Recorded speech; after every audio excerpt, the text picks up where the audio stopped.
Hello everyone, welcome back to my channel study with Radha.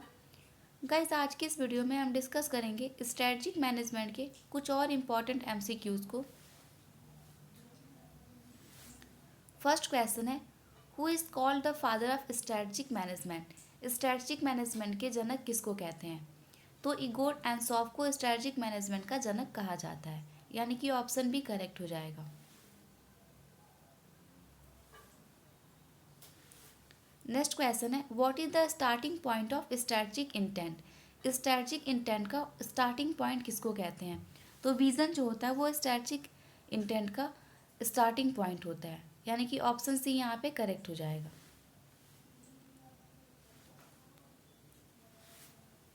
Next question है, स्वॉट stand for. स्वॉट से आप क्या समझते हैं? तो स्वॉट में जो अलग अलग वर्ड्स हैं उसके अलग अलग मीनिंग हैं। स्वॉट का फुल फॉर्म होता है strength, weakness, opportunity and threats, यानी कि ऑप्शन सी हमारा करेक्ट हो जाएगा। स्वॉट analysis mean strength, weakness, opportunity and threats. Next question है, which of the following is not a major element of a strategic management process. इनमें से कौन सा स्ट्रेटजिक मैनेजमेंट प्रोसेस का, यानी कि रणनीतिक प्रबंध प्रक्रिया का मेजर एलिमेंट नहीं है? तो असाइनिंग एडमिनिस्ट्रेटिव टास्क जो है वो इसका मेजर एलिमेंट नहीं है। स्ट्रेटजिक मैनेजमेंट प्रोसेस का मेजर एलिमेंट में ये इंक्लूड नहीं होता है। फॉर्मुलेटिंग स्ट्रेटजी फॉर्मुलेट करना, ये भी स्ट्रेटजिक मैनेजमेंट के प्रोसेस का मेन एलिमेंट होता है। इम्प्लीटिंग इम्प्लीमेंटिंग स्ट्रैटी, यानी कि जो स्ट्रैटी बनी हुई है उसका इम्प्लीमेंट करना। इवेलुएटिंग स्ट्रैटी, यानी रणनीति को इवेलुएट करना। ये सारी चीज़ें जो होती हैं वो स्ट्रैटेजिक मैनेजमेंट प्रोसेस का ही पार्ट होती हैं। लेकिन असाइनिंग एडमिनिस्ट्रेशन टास्क जो होता है वो स्ट्रैटेजिक मैनेजमेंट प्रोसेस का मेन एलिमेंट नहीं होता है। ठीक है, तो ऑप्शन डी यहाँ पे करेक्ट हो जाएगा। नेक्स्ट क्वेश्चन है हमारा, competitive advantage can be best describe as. Competitive advantage को बेस्ट तरीके से डिस्क्राइब कर सकते हैं तो इंक्रीज एफिशिएंसी, यानी कि जो एफिशिएंसी होती है, क्षमता होती है, उसको बढ़ाकर हम इसको डिस्क्राइब कर सकते हैं। ऑप्शन ए यहाँ पे करेक्ट हो जाएगा।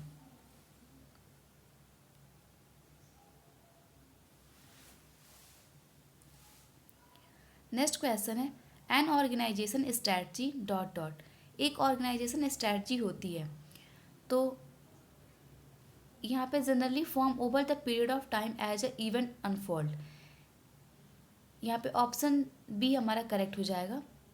जो ऑर्गेनाइजेशन स्ट्रैटी होती है वो जनरली फॉर्म होती है ओवर पीरियड ऑफ टाइम के किसी इवेंट या अनफोल्ड इवेंट के लिए, वो स्पेसिफिक टाइम पीरियड के लिए वो बनाई जाती है। ठीक है, तो ऑप्शन बी हमारा करेक्ट हो जाएगा।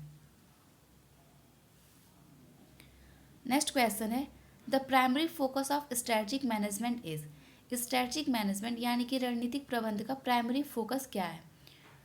तो स्ट्रैटेजिक मैनेजमेंट का जो प्राइमरी फोकस होता है वो होता है टोटल ऑर्गेनाइजेशन पे, यानी कि जो टोटल ऑर्गेनाइजेशन होता है उस पर स्ट्रैटेजिक मैनेजमेंट का जो प्राथमिक फोकस है वो होता है। ठीक है, तो ऑप्शन बी यहाँ पे करेक्ट हो जाएगा। The primary focus of strategic management is the total organisation.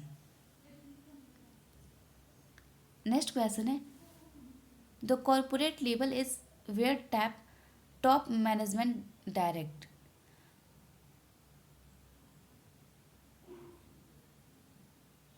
तो कॉर्पोरेट लेवल जहाँ पे टॉप मैनेजमेंट डायरेक्ट होता है तो वो होता है overall strategy for the entire organization. Entire organization के लिए ओवरऑल स्ट्रेटजी बनाई जाती है। ठीक है, तो ऑप्शन सी यहाँ पे करेक्ट हो जाएगा।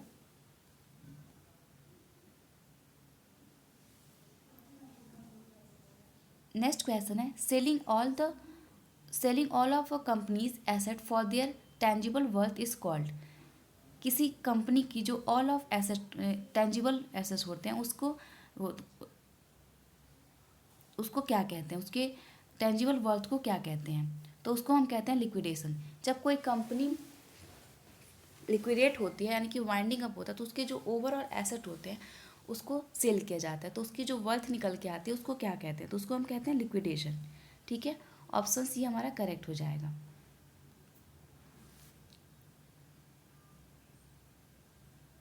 नेक्स्ट क्वेश्चन है, what are the guides guided to decision making. Decision making के लिए क्या गाइड करता है? कौन सी चीज़ होती है जो डिसीजन मेकिंग के टाइम पे गाइड करती है? तो होती है हमारी पॉलिसीज़। ठीक है, ऑप्शन डी यहाँ पे करेक्ट हो जाएगा।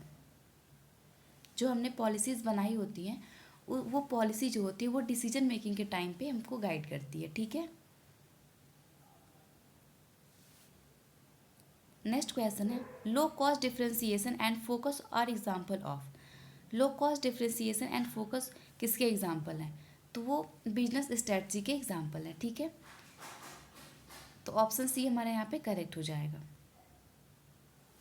नेक्स्ट क्वेश्चन है which involvement can create new market and new business segments.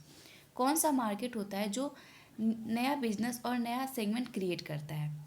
तो वो होता है हमारा टेक्नोलॉजिकल इन्वॉल्वमेंट। टेक्नोलॉजी में लगातार चेंजेस होने के कारण नए बिजनेस सेगमेंट यहाँ पे क्रिएट होते हैं। ठीक है, तो ऑप्शन डी हमारा करेक्ट हो जाएगा, टेक्नोलॉजिकल इन्वॉल्वमेंट।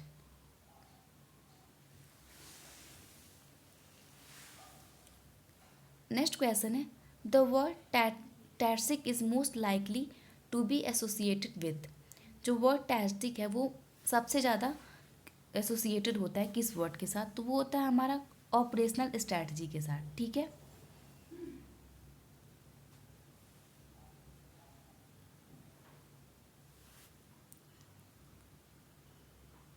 नेक्स्ट क्वेश्चन है how many cell are there in a स्वॉट मैट्रिक्स। स्वॉट मैट्रिक्स में कितने सेल होते हैं? तो स्वॉट मैट्रिक्स में कुल 9 सेल होते हैं। ठीक है, तो ऑप्शन बी हमारा यहाँ पे करेक्ट हो जाएगा। नेक्स्ट क्वेश्चन है strategic management handles external issues. Strategic management जो होता है वो हैंडल करता है, तो वो एक्सटर्नल इशूज को हैंडल करता है। ठीक है, ऑप्शन ए करेक्ट हो जाएगा। नेक्स्ट क्वेश्चन है हमारा the following are consider grand strategy except for. इनमें से कौन सा है जो ग्रैंड स्ट्रैटेजी में कंसीडर होता है? ठीक है, एक्सेप्ट फॉर किसके लिए? ठीक, इसको छोड़ के, तो वो है हमारा रिलेटेड डाइवर्सिफिकेशन जो होता है वो ग्रैंड स्ट्रैटेजी में कंसीडर नहीं होता है। बाकी सारे जो है वो ग्रैंड स्ट्रैटेजी में कंसीडर किए जाते हैं।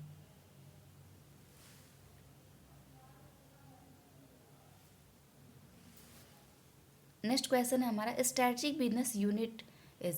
स्ट्रैटेजिक बिजनेस यूनिट क्या होती है? तो स्ट्रैटेजिक बिजनेस यूनिट वो होती है जो implement and marketing functions, strategy planning and management decision, इसको हम स्ट्रैटेजिक बिजनेस यूनिट कहते हैं। ठीक है, ऑप्शन सी हमारा यहाँ पे करेक्ट हो जाएगा।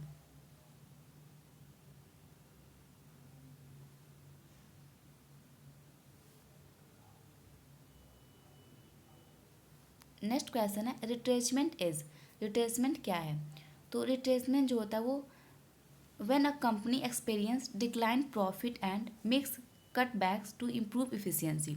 जब कोई कंपनी होती है जो एक्सपीरियंस करती है कि उसकी प्रॉफिट डिक्लाइन हो रही है, लगातार कम हो रही है, तो वो कट बैक्स बनाती है, अपनी इफिशियंसी को इम्प्रूव करती है। ठीक है, उसको हम कहते हैं रिट्रेचमेंट। ठीक है, ऑप्शन ये हमारा करेक्ट हो जाएगा।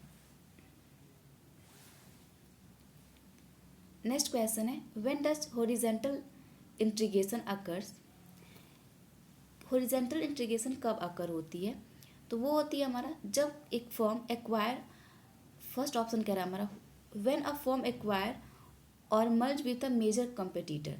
जब कोई फर्म किसी दूसरी फर्म को एक्वायर करती है, उससे मिल जाती है, मर्ज हो जाती है, अपने जो उसके मेजर कंपटीटर होते हैं, जो मुख्य कंपटीटर होते हैं, उनके साथ वो मिल जाती है, मर्ज हो जाती है, उसको एक्वायर कर लेती है, तब ये हॉरिजॉन्टल इंटीग्रेशन अकर होती है। ठीक है, ऑप्शन ए हमारा यहाँ पे करेक्ट हो जाएगा। नेक्स्ट क्वेश्चन हमारा divestment is what kind of strategy. Divestment जो होती है वो किस तरह की स्ट्रैटेजी होती है? तो हमारा होता है एन एसेट रिडक्शन स्ट्रैटेजी। ये एक तरह की एसेट रिडक्शन स्ट्रैटेजी होती है। ठीक है, ऑप्शन ए यहाँ पे हमारा करेक्ट हो जाएगा। तो आई होप आपको ये सारे क्वेश्चन समझ में आए हों। मिलते हैं नेक्स्ट वीडियो में कुछ और क्वेश्चंस के साथ। Thank you, have a good day.